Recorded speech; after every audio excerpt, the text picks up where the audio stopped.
Buenas tardes. Mi nombre es Jacinto Grijalva, como muy bien me han presentado. Trabajo en la unidad de negocio de ciberseguridad de OpenText. Sin embargo, OpenText en el área de ciberseguridad es más conocido por Micro Focus. Nos acabamos de fusionar en la división la cual lidero para España y Portugal, ¿no? En la ponencia que hoy os voy a presentar habrá cosas que ya habéis visto durante la mañana. Sin embargo, intentaré explicar cuál es la visión que nosotros tenemos desde Micro Focus, OpenText, alrededor del cifrado, cómo proteger los datos de una manera un poco particular, manteniendo su formato de origen y haciendo que el algoritmo que vayamos a utilizar sea lo más resistente posible a posibles ataques, sobre todo en un mundo postcuántico, ¿no? Explicaros un poco quién es OpenText. OpenText es un fabricante de software multinacional con presencia mundial en un montón de países. En España estamos en Barcelona, en Madrid, estamos en León, en Bilbao, en varias ciudades. En total somos 25.000 empleados y el 40% de los 25.000 son solo ingenieros de desarrollo de software. Entonces nos dedicamos mucho a esta casuística. Es una empresa que ha crecido no solo desarrollando software, sino que tiene un montón de fusiones entre sí, entre ellas, por ejemplo, la fusión con HP Software, que se hizo en el 2017 a través de Micro Focus, y de la cual salió una tecnología que patentó una serie de algoritmos de cifrado en la NIST, bueno, que la NIST publicó y que bueno, pues son de los que hoy vamos a hablar. La tecnología se llama Voltage, lo podéis ver abajo a la izquierda en el año 2015, que forma parte del portfolio, y bueno, pues es algo bastante particular. Cada vez es más conocido y es bastante potente. Yo creo que os va a resultar de interés. La visión de ciberseguridad que OpenText ofrece siempre va a intentar resolver una tripla, que son lo que llamamos cómo gestionamos a la identidad, cómo gestionamos el acceso a la información a través de las aplicaciones y cómo gestionamos la información, los datos. Quizá hoy nos centremos más en la protección del dato, pero esta tripla, cuando nosotros vayamos a poner un proyecto de seguridad encima de una organización, es algo que siempre vamos a intentar seguir, ¿no? Y en este marco nos fijamos mucho en cómo nos encontramos actualmente, sobre todo en España, ¿no?, que es donde trabajamos. Y esto es un informe de la Agencia de Protección de Datos, es accesible, es de septiembre de 2023, la de octubre no la he encontrado, supongo que ya estará publicada. Viene a resumir notificaciones de brechas de seguridad que han ocurrido en este periodo, ¿no?, hasta septiembre de 2023. En resumen, esto va creciendo hasta que llegue diciembre y luego vuelve a empezar el contador. Bueno, nada que resaltar. Creo que todo esto os puede resultar conocido, más que el hecho de que cada vez hay más brechas. Esto va aumentando. Y sí que me gustaría, a lo mejor, puntualizar que hay ciertos ataques que se dan mucho. Suplantación de identidad, temas de accesos indebidos, temas de robo de datos que no estaban protegidos o debidamente securizados y auditados. Es algo que, como podéis ver, comúnmente está ocurriendo constantemente en las organizaciones en España que están notificando este tipo de brechas de seguridad. Y aquí es donde nosotros intentamos dar este granito de arena, ayudar a protegerlos, ¿no? Entonces, como decía, vamos a hablar un poquito de qué Voltage, como tecnología, puede ayudar a proteger los datos utilizando una serie de algoritmos que, oye, por lo menos sea resistente en un mundo postcuántico. ¿Qué es que sea resistente a un mundo postcuántico? Esto lo habréis escuchado ya no sé en cuántas ponencias hoy, porque esta sala es especial para el cifrado en un mundo postcuántico, pero he querido poner más o menos la definición que el propio NIST ofrece, ¿no? Y es más o menos sencilla. Es la capacidad de resistir a... Es un cifrado que tiene la capacidad de resistir a posibles ataques por una computación clásica o por una computación cuántica, ¿no? Y de tal manera que ese tipo de ataques haga que aquel secreto que estamos intentando proteger no se desvele de una manera sencilla, ¿no? Sí que es verdad que ahora veremos un poco después, ahora me adelanto un poquito, que en realidad todos los posibles sistemas de cifrado que existen en el mercado son vulnerables a un ataque, al de fuerza bruta. Es inevitable, ¿no? Podemos coger algo que está cifrado y someterle a una base de datos enorme de claves constantemente que se generen de manera aleatoria hasta que demos con la buena, ¿no?, que nos descifre el mensaje. Todos son vulnerables a eso, pero no es porque sean vulnerables, es que funciona de esa manera, ¿no? ¿Qué pasa? Que como se tarda mucho o se puede tardar años o milenios en hacer todo ese proceso hasta que el dato quede descifrado, consideramos que es seguro. ¿Cuándo se considera que hay un ataque nuevo contra el sistema de cifrado? Cuando eres capaz de perpetrar ataque a una velocidad mayor que si lo hicieses de manera estándar a través de mecanismos de fuerza bruta. Eso ahora lo explicaremos un poco más, pero sí que os quería decir, oye, ¿qué diferencia hay primero en los tipos de cifrado? Porque esto me va a dar pie a explicaros por qué hay sistemas de cifrado que se consideran rotos en un mundo postcuántico y cuáles no, ¿no? Lo primero, diferenciar los tipos de cifrado. Esto es algo básico. Supongo que muchos de vosotros ya lo conocéis. Lo he querido poner pues, como introducción. Cifrado simétrico y asimétrico. La diferencia es bastante sencilla, ¿no? Cifrado simétrico, utilizo la misma clave para cifrar que para descifrar. Si yo trabajo con cifrado simétrico, tengo que utilizar esa clave y es única. Hay que protegerla bien. Y en un cifrado asimétrico, utilizo dos claves. Una para cifrar, que es la que llamamos la clave pública, y una para descifrar, que es la que llamamos la clave privada. Y bueno, en ambos casos, en simétrico y en asimétrico, veis a la derecha diferentes algoritmos. Hay un montón, ¿eh? Los más conocidos en simétrico, AES, DES, triple DES, son los que más se utilizan. En asimétrico, también los estamos viendo a lo largo de las ponencias, RSA, algoritmos de cifrado basado en curvas elípticas, etc. Al final del día, son conocidos porque el asimétrico es un sistema de cifrado que utilizamos un montón para las comunicaciones, mientras que el simétrico a lo mejor lo utilizamos para otro tipo de casuísticas como el cifrado de datos, de bases de datos. En cualquiera de los dos casos voy a intentar someter qué problemáticas ambos algoritmos podemos encontrarnos en un mundo postcuántico. Entonces, para ello, como os decía, y aquí lo adelanto, y aquí lo adelantaba y aquí lo expongo, consideramos que hay un ataque contra un sistema de cifrado cuando somos capaces de conseguir el secreto que está protegido a una velocidad mayor que si aplicase fuerza bruta. Entonces, para ello, en un mundo postcuántico, y hay un montón de ataques, en el mundo tradicional, pero en el mundo postcuántico hay dos que son muy conocidos que también durante las sesiones habéis estado viendo. Uno que es el algoritmo de Shor, inventado por Peter Shor, desarrollado por Peter Shor en 1994, y otro, el algoritmo de Gruber, hecho por Love Gruber en 1996. Ambos dos tienen su particularidad, que ahora voy a intentar detallar. Y ambos dos lo podemos utilizar para un tipo de cifrado o para el otro, y nos va a ayudar para intentar romperlo en tiempo y forma. Si empezamos con el algoritmo de Shor, este algoritmo es un algoritmo muy interesante, ahora veremos algo más de detalle. Sobre todo lo podemos enfocar a romper lo que es el cifrado asimétrico. Algoritmos, recordar, RSA, curvas elípticas. ¿Y por qué? Primero, es un algoritmo que se desarrolló teniendo en cuenta que podemos tener ordenadores o computación cuántica. Aún no hemos llegado, bueno, tenemos lo que hemos estado viendo, pero hay que evolucionarlo aún bastante más.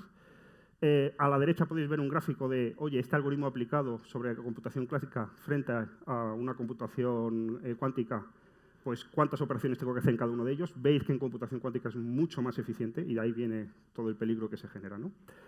¿Qué nos permite el algoritmo de Shor? Nos permite factorizar números enteros en sus primos. Esto es algo que, aunque parezca muy sencillo de entender, es algo bastante costoso computacionalmente hablando cuando ese número entero es extremadamente largo. Y eso es la ventaja que tienen estos algoritmos asimétricos y que a día de hoy pues, se consideran seguros por eso, porque tardaríamos mucho en factorizar ese número, ¿no? Pero, ¿qué es lo que introduce el algoritmo de Shor para que esa factorización sea rápida? Bueno, pues en este link lo podéis ver explicado. Yo voy a intentar explicarlo. Este es el algoritmo explicado paso por paso y lo voy a utilizar con un ejemplo, el algoritmo de Shor, que creo que todos vosotros lo vais a poder utilizar. Vamos a practicarlo, vais a ver por qué funciona y vais a ver por qué es interesante en un mundo cuántico. Consideremos un número entero, n. Si a ese número entero le cogemos un número entre 1 y n, k, que le hemos llamado, ahora vamos a hallar el máximo común divisor. Esto podemos utilizar el algoritmo de Euclides, pero bueno, esto es más de primaria, ¿no? Creo que todos vosotros, de alguna manera, siempre habéis sacado el máximo común divisor.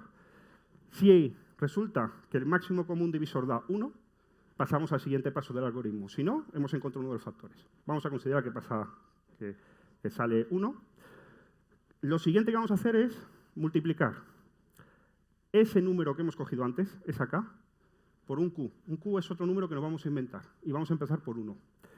Y lo vamos a dividir entre el número entero n, que en un inicio queremos factorizar, y vamos a intentar averiguar el resto de esa división. Si el resto no me da 1, itero. Me da 27, vuelvo a intentarlo. Me da 13, lo vuelvo a intentar. Me da 15, lo vuelvo a intentar. Me da 1, paro. Y cuento cuántas iteraciones he contado. He hecho 4. Vale, pues ahora ese número de iteraciones lo guardo en R. Esto es algo complejo, pero ahora veréis el ejemplo y lo entenderéis. Y bueno, pues guardo en R4 o el número de iteraciones que sea. Más cosas que tenemos que tener en cuenta en el algoritmo. Si R es impar, entonces el número K que habíamos cogido no nos vale, cojamos otro. Si es impar, seguimos al siguiente paso. Esto es fácil, es cuestión de seguir el paso, cada uno de los hay. Sexto, dividimos el número R que nos haya dado, el ejemplo que estaba diciendo era 4, entre 2. Por eso tiene que ser par. Y el numerito que me dé, pues 4 entre 2 en el ejemplo es 2, me voy a donde estaba haciendo las iteraciones para conseguir los restos y cojo la segunda iteración. Veis que es complejo, pero ahora lo veréis en un ejemplo más sencillo. Y ahora, ese numerito de resto de la segunda iteración, le sumo 1 y le resto 1. Y hallo el máximo común divisor del que he sumado 1 más el número y el máximo común divisor del que he restado 1 más el número. Y obtengo los dos números primos de n. Este es el algoritmo de SOR. Explicado de manera más o menos rápida, tiene mucha más miga. Pero vamos a poner un ejemplo, oye, que esto parece muy teórico. Empecemos. N igual a 15. ¿Cuáles son los números primos para obtener 15? 3 por 5, 15. Ya los tenemos, 3 y 5. Ya lo sabemos de antemano, pero vamos a ver si esto funciona. Venga, n igual a 15. Cogemos un número entre 1 y n, entre 1 y 15. El 7, que casualmente es un número primo, lo hemos hecho apuesta. Pero venga, vamos a poner k igual a 7. Seguimos. Máximo común divisor entre 7 y 15. 1. Porque 7 es primo. Y 15 se divide entre 5 y 3. Entonces, el común es 1. Siempre el común es 1. Así que es 1. Vale. ¿Es 1? Sí. ¿Pasamos al paso 4? Sí. Venga.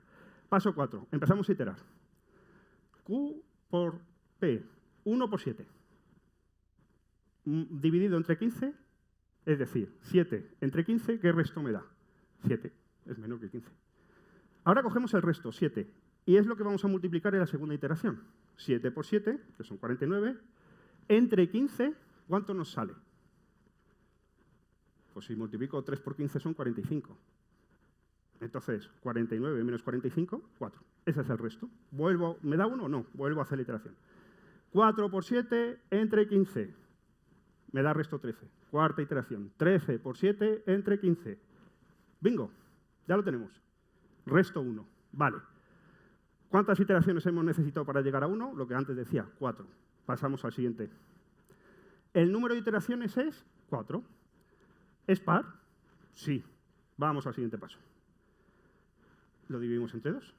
4 entre 2, 2. Así que nos vamos al paso 4 y cogemos la segunda iteración. Y en esa segunda iteración cogemos el resto. ¿Cuál es el resto de la segunda iteración? 4. Y ahora decimos 4 más 1, 5. Y hacemos el máximo común divisor entre 5 y 15. 4 menos 1, 3. Y hacemos el máximo común divisor entre 3 y 15. ¿Qué números nos dan? El 5 y el 3. ¿Veis que el algoritmo funciona? Hemos sacado los números primos de un número entero. Claro, esto que veis aquí, que lo hemos simplificado, es algo fácil de programar. En el mundo clásico se puede programar algo igualito a esto y ejecutarlo. El problema es que el punto 4 es donde se atraganta la computación cuántica. Y esa iteración constante para poder conseguir ese resto es un montón de operaciones que en un número muy largo hay que realizar.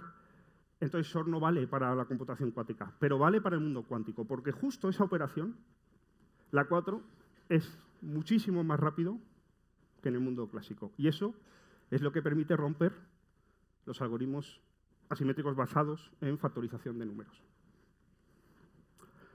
Bueno, pues esto era el algoritmo de SOR, más o menos explicado.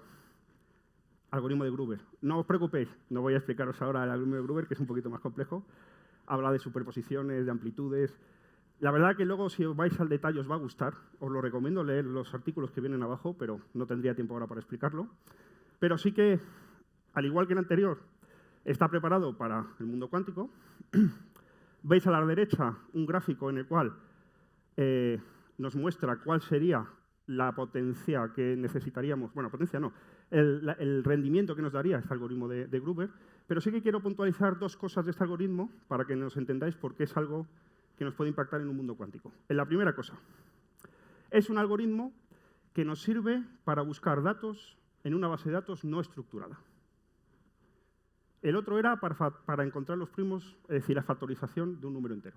En este es un algoritmo de búsqueda, pero es un algoritmo de búsqueda de un conjunto de datos estructurados o no estructurados que existen.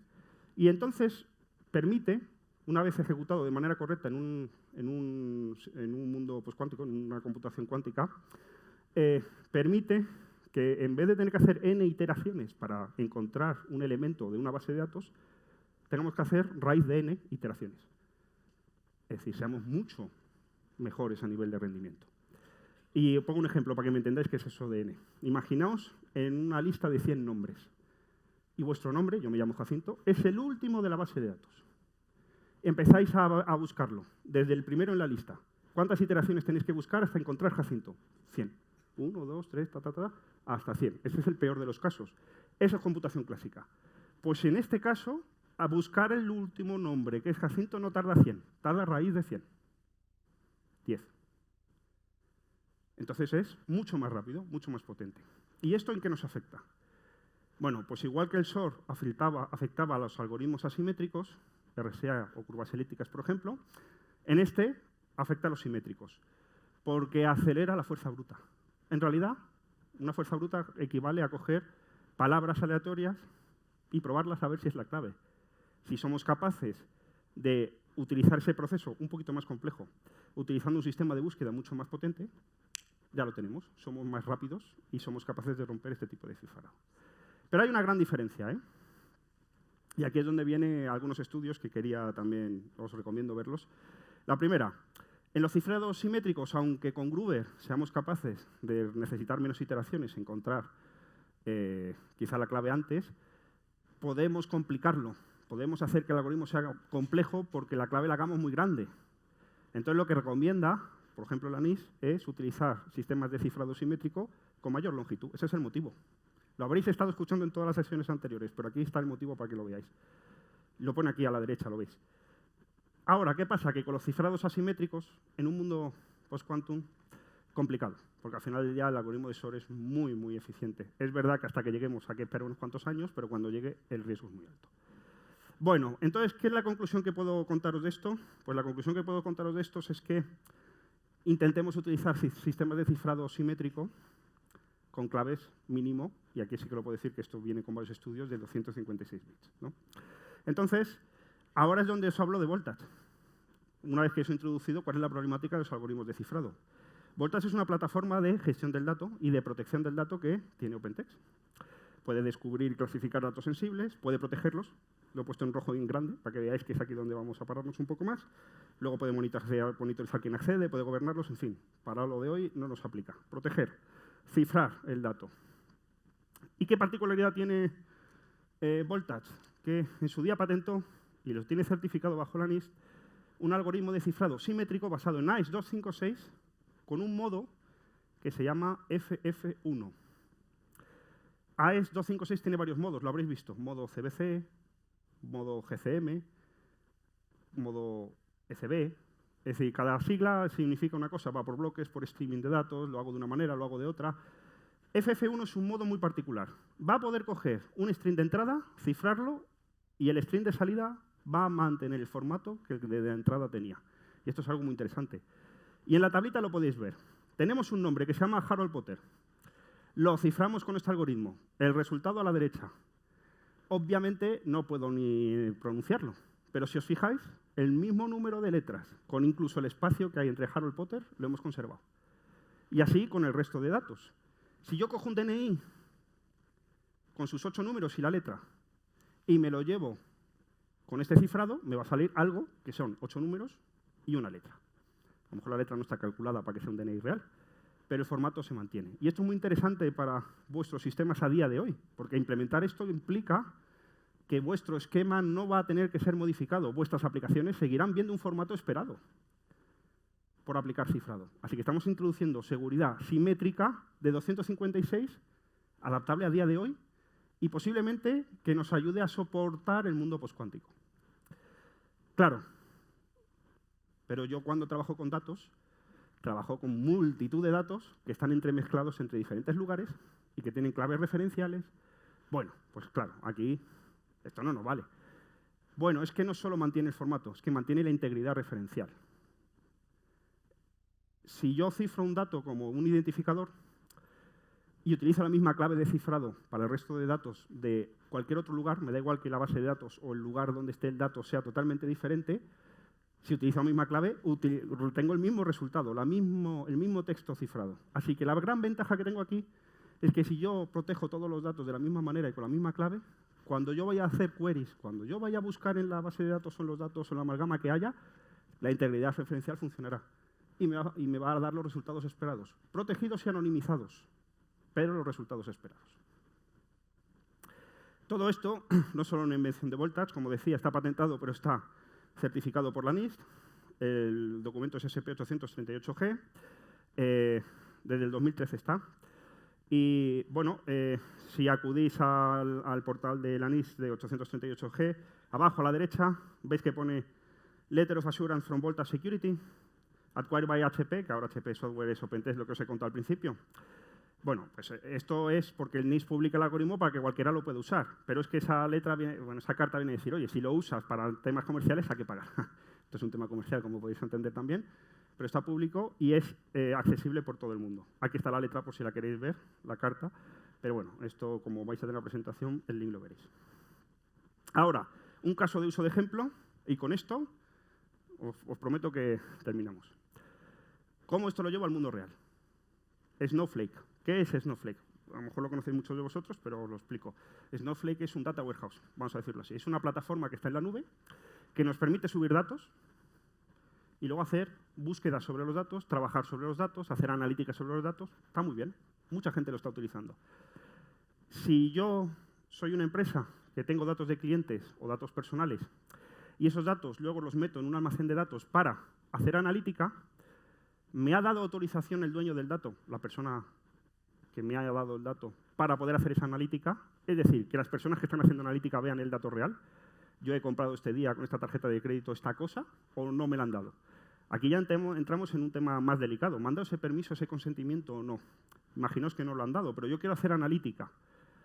Claro, si yo tengo todos los datos metidos en esta plataforma y veo los datos en claro, estoy incumpliendo con ese consentimiento. Ahora, ¿cómo lo hago para proteger los datos y hacer la analítica? Pues utilizo Voltage.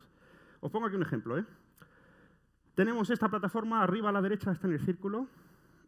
Hay un administrador de sistemas. Un administrador de sistemas es una persona técnica que no tiene por qué ver los datos en claro, porque no tiene ese permiso. Así que si ejecuta una query, que la veis ahí en el centro, y abajo está el resultado de ejecutar esa query, veis la columna first name y last name con datos que están cifrados con Voltage. Lo podéis saber porque no son pronunciables. Ha funcionado, no se ha estropeado Snowflake y he podido hacer analítica.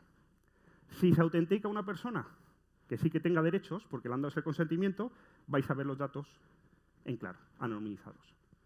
Porque es un cifrado reversible. Puedo cifrar y descifrar con la clave de cifrado que da Voltage. Bueno, ya con esto termino. Obviamente esta tecnología es bastante puntera y somos la tecnología que se considera en varios cuadrantes como líder en el mercado. Nada más. Creo que es justo a tiempo. Muchas gracias. Muy bien, justo a tiempo, Jacinto, impecable. Muchas gracias por esta presentación tan interesante. A vosotros por invitarme. No sé si tenemos alguna pregunta en sala con el micrófono. Con esta luz tan deslumbrante no es sencillo, pero bueno, como no oigo ruidos protestando, entiendo que no es el caso, así que de nuevo te voy a hacer una pregunta yo misma. Claro, igual me equivoco, pero el cifrado preservando el formato, casi todo el que se usa es siempre simétrico. Sí. Y eso ocurrió, digamos que incluso antes de que el tema cuántico estuviese presente. Correcto. ¿Eso es así? Eso es así. La gran ventaja es que el algoritmo, es decir, manteniendo el formato es el modo de AES, pero si el AES que utilizas tiene una clave de 2, 5, 6 o más, estamos siendo resistentes a un mundo postcuántico. A día de hoy, esto puede ir avanzando. Sí, con lo cual es fantástico porque es una herramienta que ya era útil y tenía, no sé cómo decirlo, muchas aplicaciones y muy fácil venta, y ahora tenemos una razón incluso más potente para recomendarla y para utilizarla. Sí, porque los datos que protejamos, cuando llegue el mundo postcuántico, a no ser que haya cambiado algo, seguirán estando protegidos en algo que debería ser resistente. Es una buena decisión. Perfecto, con lo cual, bueno, pues estamos todos súper convencidos de que hay que utilizar este tipo de cifrado.